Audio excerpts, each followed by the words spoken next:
ನಮಸ್ತೆ ಎಲ್ರಿಗೂ, welcome to ಪೂರ್ಣ ಕನ್ನಡ ವ್ಲಾಗ್ಸ್.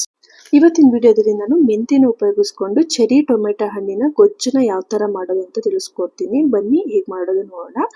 ಮೊದಲಿಗೆ ನಾನು ಬೆಳ್ಳುಳ್ಳಿನ ಸಿಪ್ಪೆ ತೆಗೆದು ಚಿಕ್ಕದಾಗಿ ಹಚ್ಕೊಂಡು ಇಟ್ಕೊಳ್ತಾ ಇದ್ದೀನಿ. ಹಾಗೆ ಕರಿಬೇವಿನ ಸೊಪ್ಪನ್ನು ಕೂಡ ಚಿಕ್ಕದಾಗಿ ಕತ್ರಿಯಲ್ಲಿ ಕಟ್ ಮಾಡಿ ಇಟ್ಕೊಳ್ತಾ ಇದ್ದೀನಿ.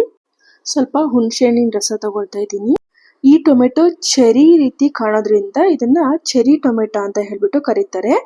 ಇದನ್ನ ಪಿಜ್ಜಾ, ಪಾಸ್ತಾ, ಸಲಾಡ್ ಹಾಗೆ ಸಾಂಬಾರಿಗೆಲ್ಲ ಉಪಯೋಗ ಮಾಡ್ತಾರೆ. ಇದು ಕ್ಯಾನ್ಸರ್ ಬರದೇ ಇರೋ ರೀತಿ ತಡೆಗಟ್ಟೋದಕ್ಕೆ ತುಂಬಾ ಹೆಲ್ಪ್ ಮಾಡುತ್ತೆ. ಹಾಗೆ ಸ್ಕಿನ್ ಅಲರ್ಜಿಗೆ ಕೂಡ ಒಳ್ಳೇದು. ಹಾಗೆ ವಿಟಮಿನ್ ಎ ಇರೋದ್ರಿಂದ ಕಣ್ಣಿಗೆ ಕೂಡ ತುಂಬಾ ಒಳ್ಳೇದಿದು. ಹಾಗೆ ತುಂಬಾ ಆರೋಗ್ಯ ಸಮಸ್ಯೆಗೆ ಇದು ತುಂಬಾ ಹೆಲ್ಪ್ ಮಾಡುತ್ತೆ.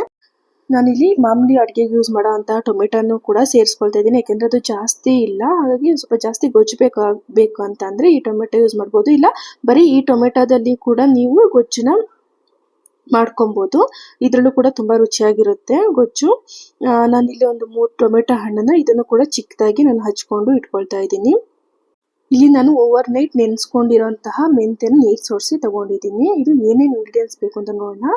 ನೆನೆಸಿ ನೀರು ಸೋರಿಸಿ ತೆಗೆದಿಟ್ಕೊಂಡಿರೋಂತಹ ಮೆಂತ್ಯ, ಚಿಕ್ಕದಾಗಿ ಹಚ್ಕೊಂಡಿರೋ ಕರಿಬೇವಿನ ಸೊಪ್ಪು, ಚಿಕ್ಕದಾಗಿ ಹೆಚ್ಚಿಕೊಂಡಿರೋಂತಹ ಚೆರಿ ಟೊಮೆಟೊ, ಸಿಪ್ಪೆ ತೆಗೆದು ಚಿಕ್ಕದಾಗಿ ಹೆಚ್ಚಿರೋ ಬೆಳ್ಳುಳ್ಳಿ, ಹಾಗೆ ಸ್ವಲ್ಪ ಹುಣಸೆ ಹಣ್ಣಿನ ರಸ, ಹಾಗೆ ಒಂದು 2.5-3 ಸ್ಪೂನ್ ಅಷ್ಟು ಜೀರಿಗೆ ತಗೊಂಡಿದ್ದೀನಿ. ಹಾಗೆ ಖಾರಕ್ಕೆ ಖಾರದ ಪುಡಿ. ಈಗ ನಾವು ಮೊದಲಿಗೆ ಸ್ಟವ್ ಹಚ್ಚಿ ಬಾಣಲಿಗೆ ಚೆರಿ ಟೊಮೆಟೊ ಇದೆ, ಆ ಚೆರಿ ಟೊಮೆಟೊನ ಹಾಕೊಂಡು ಸ್ವಲ್ಪ ಉಪ್ಪು ಹಾಗೆ ಸ್ವಲ್ಪ ಅರಿಶಿನ ಹಾಕಿ ಚೆನ್ನಾಗಿ ಬೇಯಿಸ್ಕೋಬೇಕು.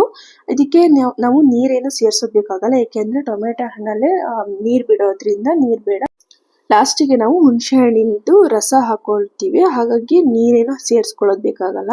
ನೋಡಿ, ಈಗ ನೀರು ಬಿಟ್ಟಿದೆ, ಚೆನ್ನಾಗಿದ್ದು ಟೊಮೆಟೊ ಬೆಂದಿದೆ.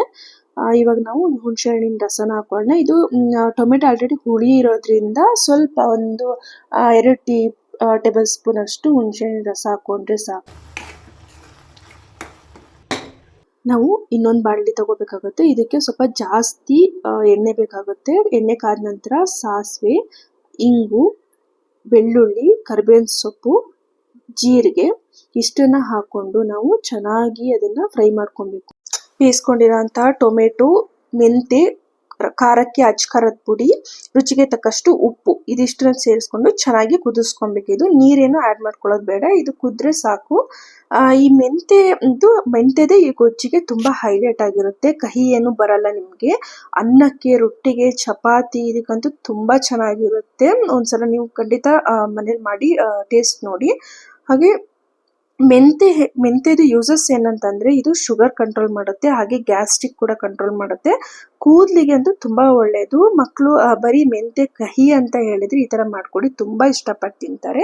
Thank you all. ಯಾರೆಲ್ಲ ಇನ್ನು ಚಾನಲ್ ಸಬ್ಸ್ಕ್ರೈಬ್ ಆಗಿಲ್ಲ ಸಬ್ಸ್ಕ್ರೈಬ್ ಆಗಿ ಅಂತ ಹೇಳ್ತಾ ಈ ವಿಡಿಯೋಗೆ ಲೈಕ್ ಮಾಡಿ, ಶೇರ್ ಮಾಡಿ, ಹಾಗೆ ಕಮೆಂಟ್ ಮಾಡೋದನ್ನ ಮರಿಬೇಡಿ. Thank you.